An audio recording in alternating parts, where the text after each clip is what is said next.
Good morning, good afternoon, and good evening, ladies and gentlemen, and welcome to the first tutorial of this year. Somehow, I've been very busy, and I cry about that, but whatever. So, somebody recently has recommended that I should do a brush video, tutorial brush video. What brushes am I using? Because that's what everybody wants to know.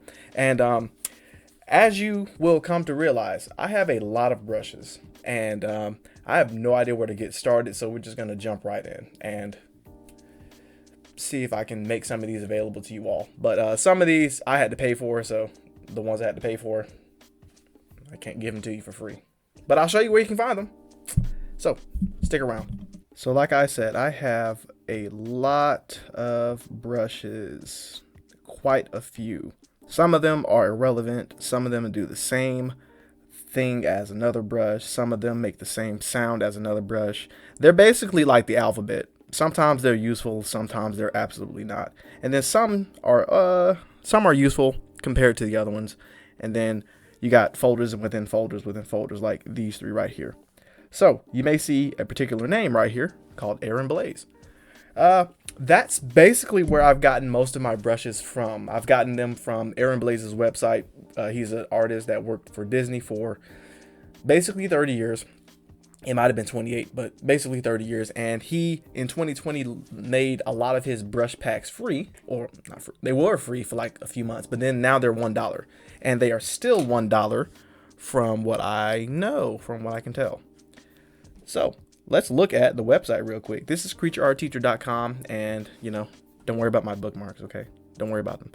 If you were to go to creatureartteacher.com for the first time, you would see you'll see this little huge sale at the top. $1 brushes and, animation courses and all that good stuff. We're going to click on that, and we're going to scroll down, and we're just going to see stuff. So some of the first things you see are classes and then brush packs.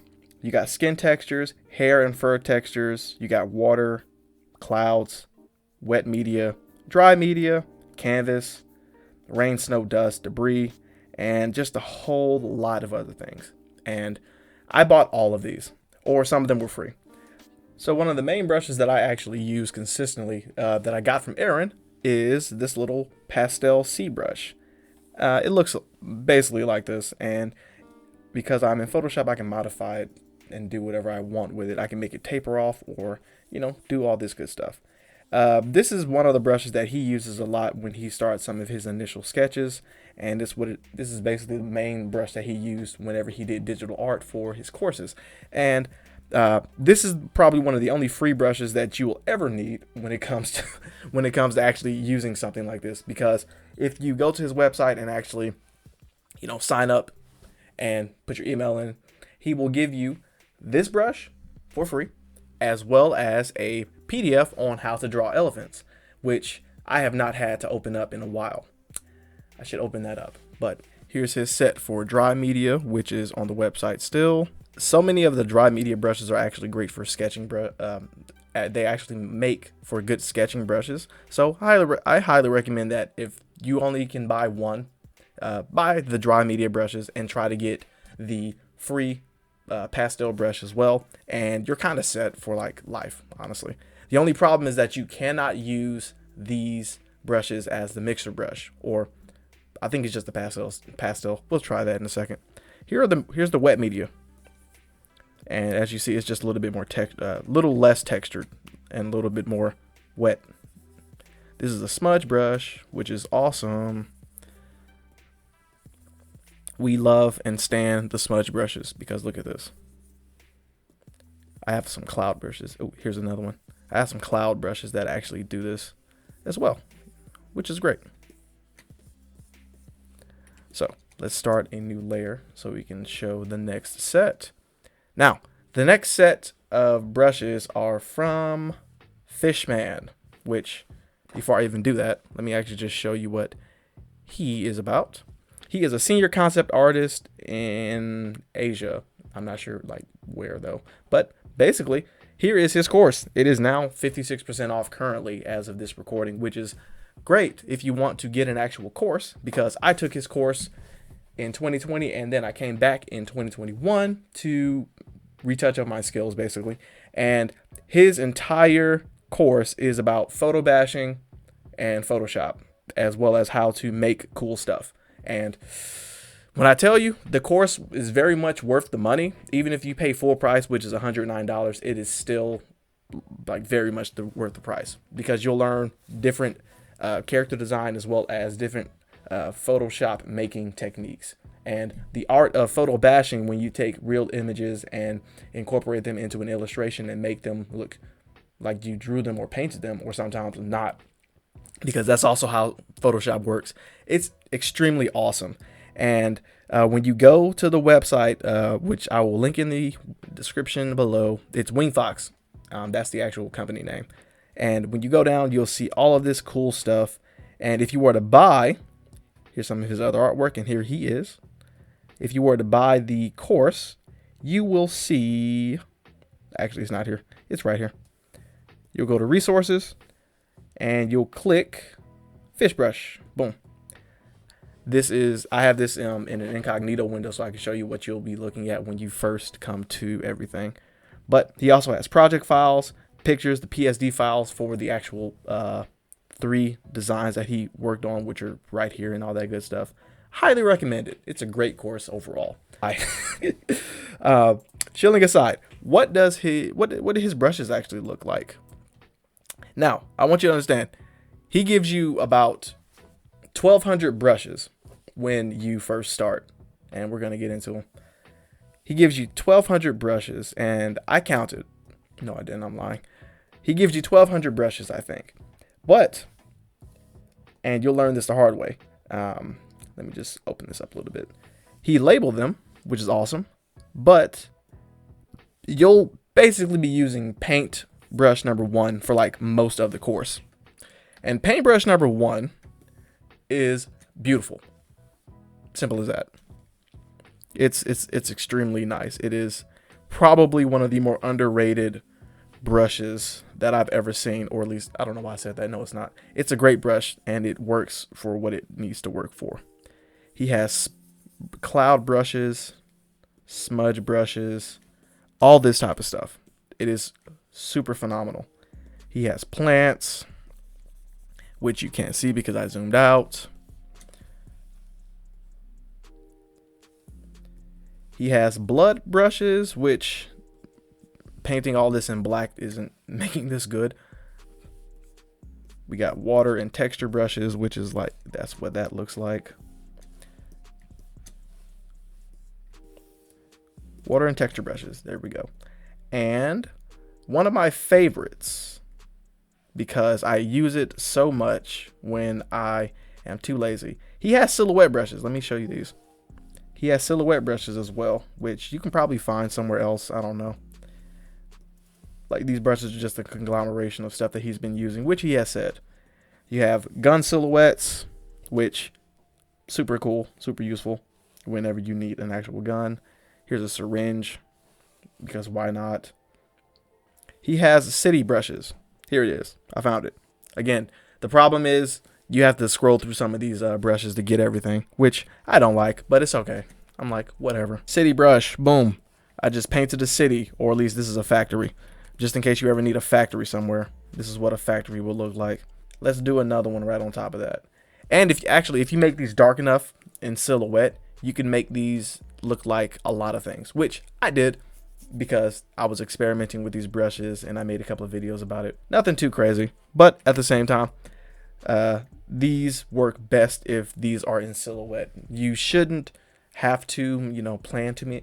You shouldn't want to plan too many drawings or illustrations around the stamp brushes, because that's basically what they are. If you can just press down and all of a sudden, boom, the brush is there, or at least the thing that you want the brush to do is there. Like I said, I cannot go through, I can't go into all of these brushes, but there are just a massive variety. I'm just showing you the ones that I personally use consistently. Some of them are textured, some of them are interesting. If you only buy Fishman's course for these brushes, you're kind of already ahead of the game. But also, watch the courses, because it's 31 hours worth of videos and video content that addresses a variety of artistic mediums and topics. All of them have something to do with digital art, and I guarantee that it's going to be worth it for you. Moving on to, I'm going to show you my actual go-to brushes that just keep me sane, because you don't want to get overwhelmed by all of these brushes. And I did. But we're going to go to my inking brushes, which, if I remember to do this, I will link these in the description and you can download these, and I'll keep them there as long as I can. They may be gone by the time you watch this video. If they are, I'm sorry. Comment below and just like request them, and I'll try to get them to you. I can do that. It's not a problem. But that's like 10 years from now. Shut up. Anyway, my ink brushes are my own personal made brushes, and I made them using the general brushes that you get here when Photoshop, you know, is first installed on your device. I was about to say phone. And really, they're simple. This is the softer ink brush. I say ink brush, but you can make these into any color, and they can be whatever color that you want. I just make them black most of the time, or I'll use whatever color I need at the time. And boom, all they are, they're tapered brushes, so they have a sharp point when you're done, and they can look very organic if you have the right pressure sensitivity for your tablet or your iPad or whatever. That's the soft brush. Let's do the hard brush, which is actually my favorite. Let's shrink it down just a little bit, and that's what it looks like. It's just a hard brush. And again, I got both of these brushes from first installing Photoshop and then modifying the brushes myself. You can do that by, you can go to brush settings. Now, keep in mind how you do this, because some of the brush settings will be hard to reverse if you're not paying attention to what you did. But because this is a round brush, I can show you something simple. You can, there you go. You can change the flatness or shape overall of the brush right here. You can change the direction right here, and you can do that type of stuff, which is awesome, which makes this more of a chisel tip brush. And you can make it come back, and then boom, it'll be the same thing as it was earlier.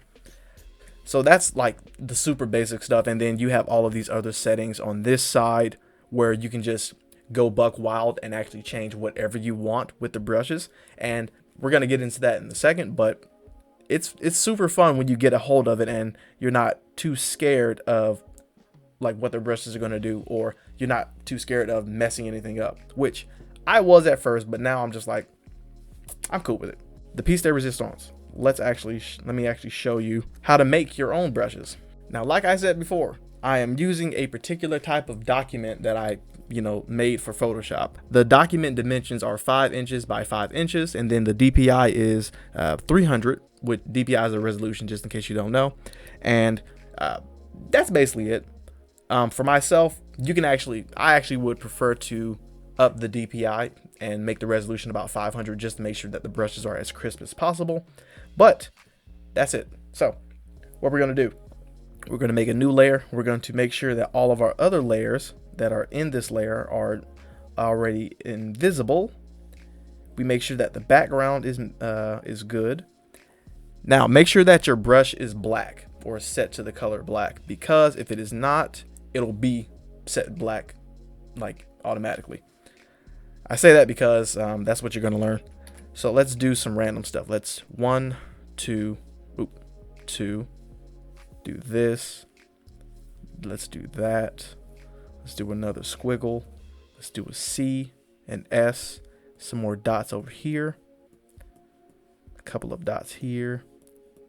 We're just making a brush pattern right now, and everything that is not black is going to be, how do I say this? Everything that's not black is going to be made transparent, and this is going to become a PNG so that you can make the brush markings properly. That is how these Photoshop brushes are made. And honestly, that's how most brushes are made in just about any art program. And let us continue making some dots. And we're done. So now we have made the brush stamp. What do we do next? For it, in Photoshop, because it's different in each, it may be different in each it may be different in each program, but we're going to go to edit. We're going to go down to define brush preset. And this menu, well, yeah, this little menu should pop up, but be careful. It may pop up on your other screen if you have two screens. You're going to click. Actually, we're going to change this. We're going to change that title. We're going to call it, let's see. I'm going to call this example 1, but you can call it whatever you want. I know I spelled example wrong. Don't worry about it. I'm going to delete this brush later. Uh-oh. We did an oopsie. But that's okay. So, before we do anything, let me actually show you what happened. So, we made a brush with the same dimensions as the canvas, which is what we wanted to do, but I should have said we needed to make the background transparent. I'm sorry. That was me. So, how do we change this? Simple. We go down, we knock this background out, zoom out, we get rid of that. We bring this stamp back up. All we did was simply, do that. All we did was make the background transparent. So now let's do this again. Let's see. Oop. Do do do do do do do do.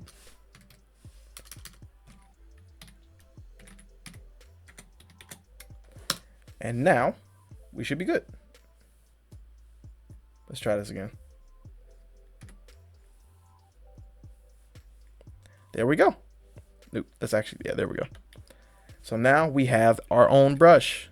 Now let's actually shrink it a little bit. And now we see it. Well, now we see it. See it just a little better. And that is what it will do. And this is just the start of how you make a brush. And like I said earlier, like we went over, you can go ahead into the brush settings and actually set this brush into something else differently. This actually looks very cool.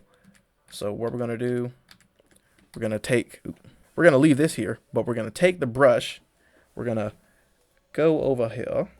We're going to go to brush settings. Oh yeah, so the brushes that you make will go right here at the bottom, or they may actually go into the folder that you have open for your other brushes. So be careful with that. You may lose the brush if you're not paying attention. So after you make the brush, just go ahead and look for it. Let me delete this brush here. This was the accident brush that we made. So now with the brush that we just made actually selected, we are going to go to brush settings, and you see that the brush is already here. So what we're going to do, we're going to mess with the shape. Boom. See how that looks. Look at that. It's flat. Oh, that I made it 1 pixel. Oh my God. This is terrible. Let's make it 100 pixels. See how that looks. That looks cool. Actually, this looks like a tire. So, while we're on the topic of tires, not really, but yes. Depending on what type of brush you make, you can actually make cool textures almost randomly, like this. You never know what type of brush you could make if you just, go ahead and try it, which is super fun to me because it's like, wow, that's interesting. It's a really interesting thing to actually, it's weird when it happens, but when it does happen, it's like, nice. Now, shape dynamic area. We're going to turn on size jitter. See what that does. Size jitter, once it is turned on, or turned up, I should say, it messes with the spacing and placement of the brush as it is overlaid with each of itself. The size jitter makes the brush look just a little bit more random. If you turn it all the way up, you can see what it looks like here. It's fun. It's actually, it's extremely fun to experiment with this because it makes the brush look a lot more random as a texture. And like here, like this actually could be a hair texture if you want it to be. You just have to, line it up a little bit and erase a little bit, smudge a little bit. But this could be, actually this is definitely nappy hair. If you play with angle jitter and just see what it does. You can see how it, you know, does this thing right here that I have no idea how to explain. I'm sorry. It's fun to mess with these brushes, and I'm just showing you how to make your brushes so that you can literally just do this yourself. Again, I gave you the warning of be careful of messing with the settings, only because if you forget how to put the settings back or forget which settings that you activated, you're gonna be messed over for like 5 minutes. So I'm just trying to save you 5 extra minutes of your life, basically, mostly, kind of. And so yeah. Oh yeah, these look like the squibbles from Fox's Home for Imaginary Friends. Freedom! Let's go! Let 'em go! Let 'em go!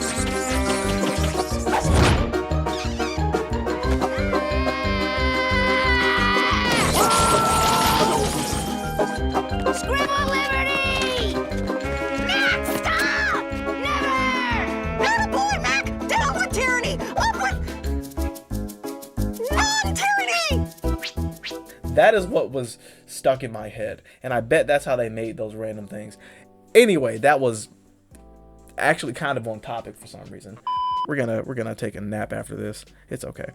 So let's go ahead and make another one real quick. We got our main brush selected that we want to use. Let's make a foliage brush. That's actually what I did in Aaron Blaise's Photoshop course, which is like on discount right now too. We're gonna do one tree.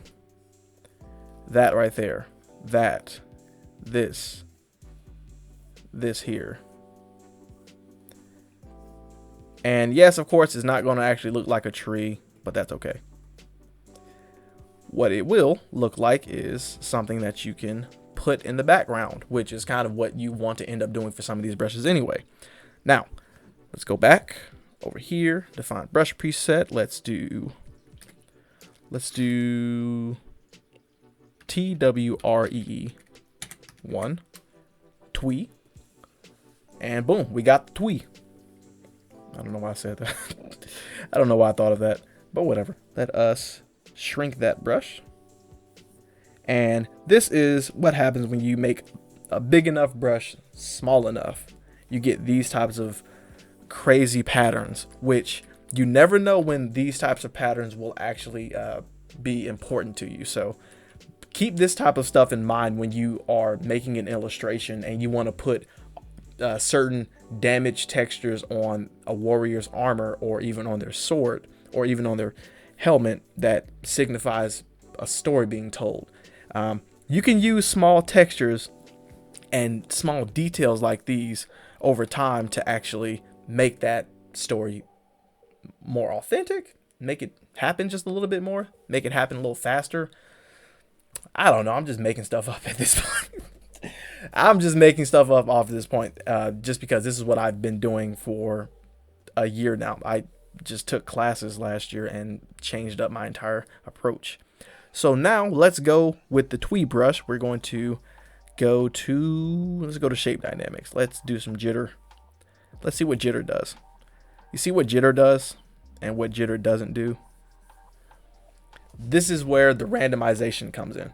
And this is where, like, shape dynamics is honestly where I stopped with most of my brushes, because at the point where I need to make texture brushes, I just have texture brushes already. I don't really have to make any, which I'll show you a texture brush that I made for Mermaid of 2021, because I almost forgot what last year was. Let's do everything at 100% on shape dynamics just to see how crazy the brush ends up. Look at that.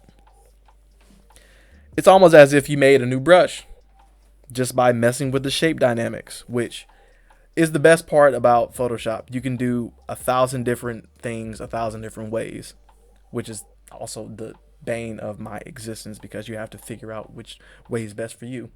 But as you see, we have 4 different ways that we made a brush. We actually made a brush right here. We made a new brush with the same brush that we just made, with turning the size jitter to just 50%. We turned the size jitter to, that's a 2, I need a 3. We turned the size jitter all the way to 100 and made this, which is the weirdest version of DNA that you can make.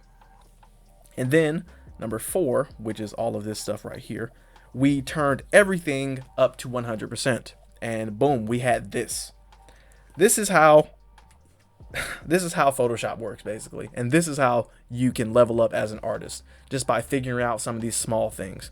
Because while I love this little, ink brush right here, it does straight lines. Well, not really. I can't draw straight lines. I'm sorry.